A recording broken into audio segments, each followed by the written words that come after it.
जो आप अभी सुनने वाले हैं वो आपको असहज कर सकता है या फिर आपके अंदर बचाव की भावना जगा सकता है। लेकिन अगर आप सच में उस जिंदगी को वापस पाना चाहते हैं जो एक मर्द के रूप में आपको मिलनी चाहिए थी, तो इस वीडियो का एक एक सेकंड आपके लिए कीमती होने वाला है। क्योंकि जिस आदत को आज ज्यादातर पुरुष मजाक में कोई नुकसान नहीं करता ऐसा समझकर नजरअंदाज कर देते हैं, वही आपकी एकाग्रता, आपका टेस्टोस्टेरोन और आपके भविष्य के परिवार तक को दांव पर लगा रहा है। आज हम ब्रह्मचर्य नाश के 7 सबसे खतरनाक दुष्प्रभावों के बारे में बात करेंगे जो आपके शरीर और दिमाग को धीरे धीरे अंदर से खोखला कर रहे हैं। अगर आपने आज इसे नहीं रोका तो आने वाले सालों में इसकी भारी कीमत आपको अपनी सेहत, आत्मविश्वास और भविष्य से चुकानी पड़ सकती है। तो चलिए शुरू करते हैं। नंबर 1, कम शुक्र धातु की संख्या। ज्यादातर पुरुषों को इसका पता तब चलता है जब डॉक्टर उन्हें बताते हैं कि पिता बनने में समस्या आ रही है।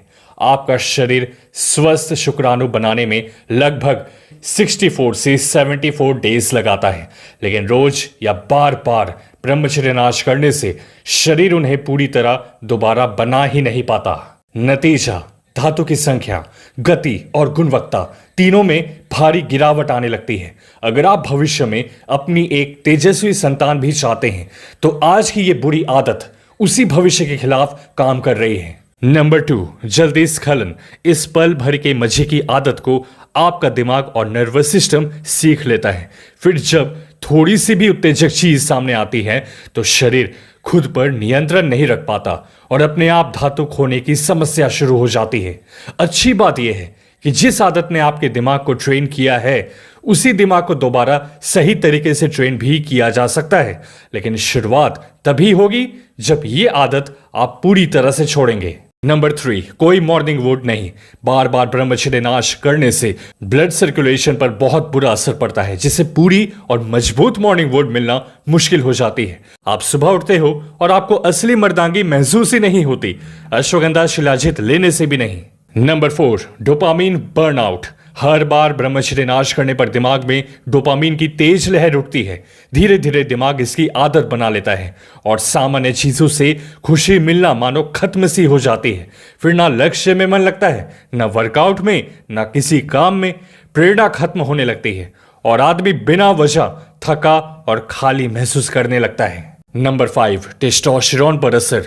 बार बार स्खलन के बाद प्रोलैक्टिन बढ़ता है, जिससे शरीर को बार बार रिकवरी करनी पड़ती है। वो रिकवरी मोड में रहती है। अगर ये आदत रोज की बन जाए तो कई पुरुषों में कम ऊर्जा, कम आत्मविश्वास, जिम जाने की इच्छा में कमी और कमजोर सक्सेस ड्राइव जैसे लक्षण दिखाई देने लगते हैं। नंबर 6, लगातार थकान। बार बार ब्रह्मचर्य नाश करने के बाद कई पुरुष अपनी ऊर्जा में भारी गिरावट महसूस करते हैं। अगर शरीर को पर्याप्त आराम, पोषण और रिकवरी का समय ही ना मिले तो दिन भर थकान, कमजोरी और सुस्ती महसूस होती ही है। और सबसे खतरनाक बात यह है कि आपको इसमें जीने की आदत पड़ जाती है। आपको लगता है यही नॉर्मल है। और नंबर 7, मानसिक प्रभाव। जब ये आदत लत बन जाती है तो दिमाग बार बार उसी के बारे में सोचने लगता है। आप एग्जाम के लिए तैयारी नहीं कर पाते, आपको बिना किसी वजह के अपराध बोध महसूस होता है और कई लोगों में कॉन्फिडेंस इतना ज्यादा गिर जाता है कि वो घर से बाहर निकलकर कोई सामान भी खरीद कर नहीं ला पाते। उन्हें अपने दोस्त को साथ ले जाना पड़ता है। देखना, जुबान से ऐसे शब्द निकलने लगते हैं कि अब तो बहुत देर हो चुकी है, अब जिंदगी नहीं बदल सकती, कुछ नहीं हो सकता। यही इनसिक्योरिटी आपको बेची जाती है ताकि आप दोबारा ना उठ पाओ। पर मैंने कई हजार वीर्यवान ओजस्वी लोगों को देखा है, उनके अनुभव पढ़े हैं और उनके ही आधार पर आपसे कहता हूं, जितने दिन बाकी हैं इस साल में, अगर आप उतने दिन ब्रह्मचर्य का पालन कर लो ना तो आप बदल जाओगे।